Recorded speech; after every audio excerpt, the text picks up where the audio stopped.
warahmatullahi wabarakatuh. Berjumpa lagi dengan saya Usisa Ala Taqwa dari kelas 12 OTKP 2 SMK Negeri 1 Keraksaan. Di video kali ini saya akan menganalisis tentang beriman kepada hari akhir. Yang pertama-tama saya akan menganalisis dan menjelaskan makna beriman kepada hari akhir. Makna beriman kepada hari akhir yaitu memiliki ketetapan hati, memiliki kepercayaan, dan memiliki keyakinan bahwa akan tiba suatu masa hari kiamat yang akan mengakhiri segala jenis kehidupan di dunia, baik bagi penduduk di bumi maupun penduduk di langit, terkecuali Allah Subhanahu wa Ta'ala. Hari akhir atau yang biasanya disebut dengan hari kiamat adalah di mana seluruh alam semesta akan mengalami kerusakan, termasuk seluruh hamba-hamba Allah Subhanahu wa Ta'ala, terkecuali Allah Subhanahu wa Ta'ala. Yang kedua, mengidentifikasi dan menganalisis tanda-tanda hari akhir. Tanda-tanda hari akhir, yang pertama munculnya kabut atau asap atau yang disebut dengan dukhon.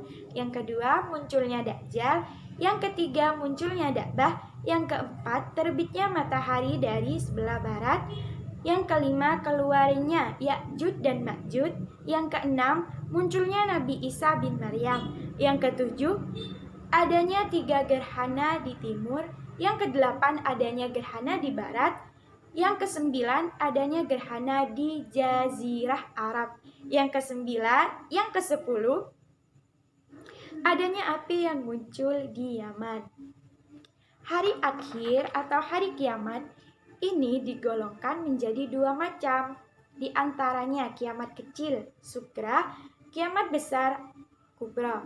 Dalam 2 macam kiamat tersebut terdapat tanda-tanda kiamatnya masing-masing. Tanda-tanda kiamat kecil. Yang pertama, saling berlomba-lomba meninggikan bangunan. Yang kedua, terjadinya banyak pembunuhan. Yang ketiga, waktu yang berlalu terasa semakin singkat. Yang keempat, sering terjadinya bencana seperti gempa bumi, tanah longsor, banjir, dan lain sebagainya. Yang kelima, munculnya gaya hidup mewah dan manja di kalangan umat Islam. Yang keenam, orang yang baik akan berkurang, sedangkan orang yang jahat akan bertambah. Yang ketujuh, manusia mewarnai rambutnya dengan warna hitam supaya kelihatan lebih muda. Yang kedelapan, negara Arab menjadi padang rumput dan sungai. Yang kesembilan, pria menyerupai wanita dan wanita menyerupai pria. Yang kesepuluh, bulan sabit terlihat besar. Tanda-tanda kiamat besar atau kubro. 1. Munculnya asap atau dukhon. Asap ini yang akan keluar dan mengakibatkan penyakit seperti flu. Yang kedua, munculnya Dajjal. Dajjal yang diceritakan, ia hanya memiliki 1 mata dengan mata kanan yang buta. Ia akan membawa fitnah yang akan merenggut keimanan sehingga banyak orang yang akan mendengarkan seruannya. Yang ketiga yaitu binatang besar. Yang keempat, matahari muncul dari sebelah barat. Yang kelima, turunnya Nabi Isa alaihissalam. Saat hari kiamat besar terjadi, nantinya Nabi Isa alaihissalam akan diturunkan kembali ke bumi untuk membunuh Dajjal tadi. Yang keenam, keluarnya Ya'juj dan Ma'juj. Yang ketujuh, 3 penenggelaman bumi. Yang kedelapan, munculnya api yang mengumpulkan manusia. Nah, yang ketiga, mengidentifikasi dan menjelaskan dalil-dalil hari kiamat. Peristiwa yang terjadi pada hari akhir atau hari kiamat disampaikan dengan jelas oleh Allah Subhanahu wa Ta'ala pada Quran surah Al-Qari'ah ayat 1-9. Berikut ayatnya.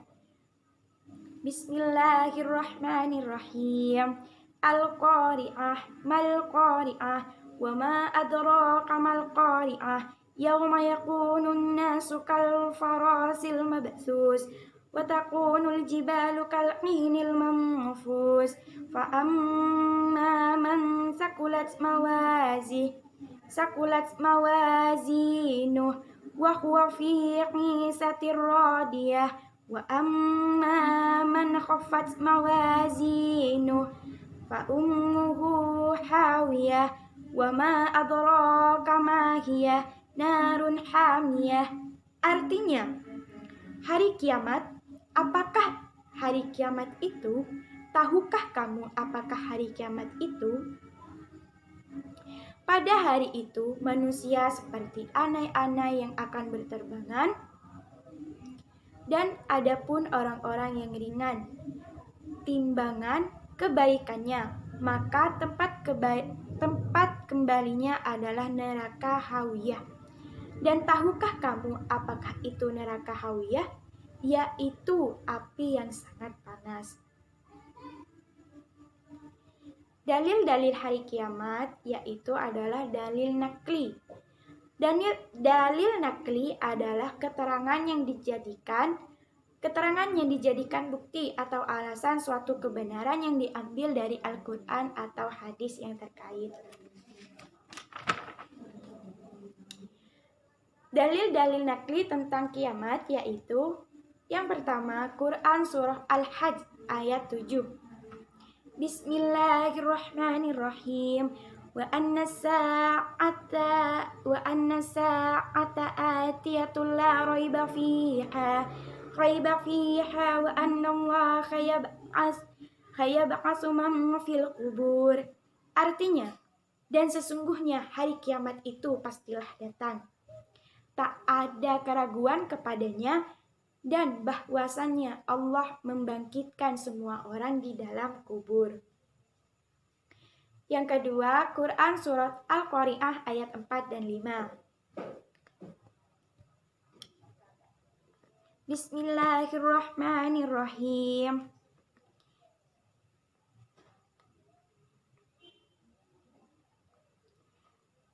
Yauma yakunun nasu kal farasil mabthus wa takunul jibalu kal ihnil manfus.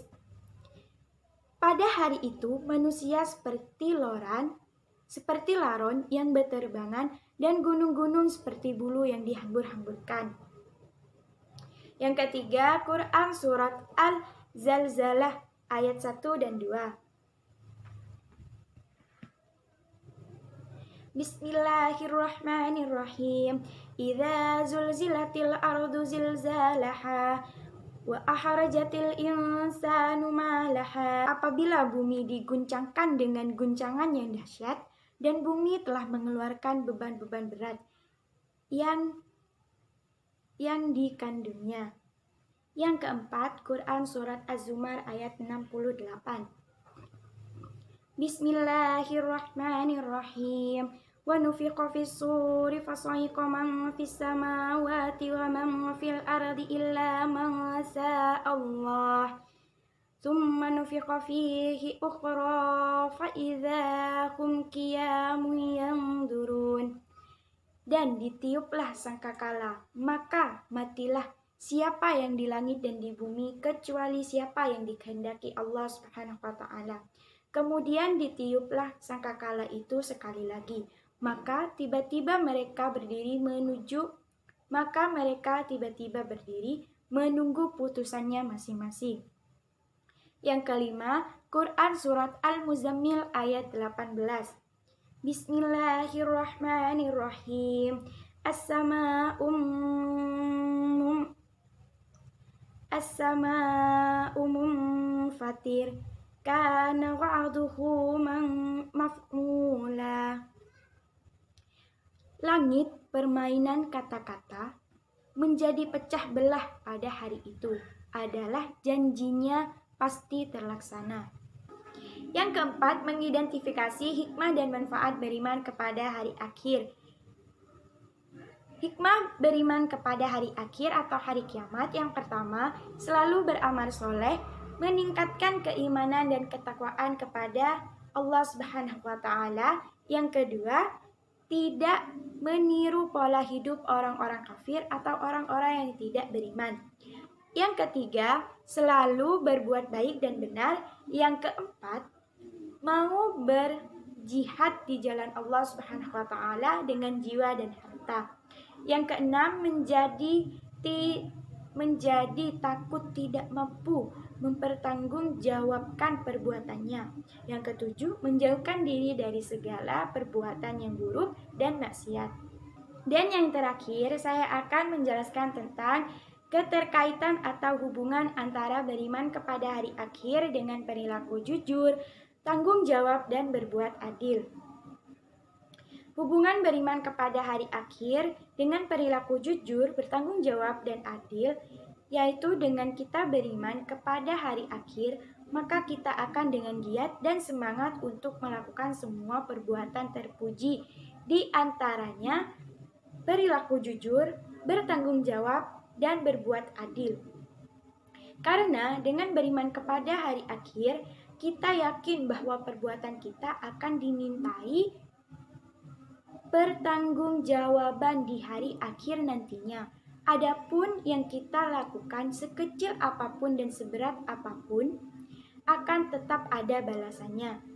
Dengan keyakinan itu, maka kita akan memperbanyak perbuatan kebaikan untuk mempersiapkan diri menghadapi hari akhir nanti. Itu saja yang bisa saya sampaikan tentang menganalisis beriman kepada hari akhir. Apabila dari cara penyampaian saya kurang baik dan kurang jelas, saya mohon maaf yang sebesar-besarnya. Buah mangga manis rasanya. Bila ada, jangan lupa bawakan satu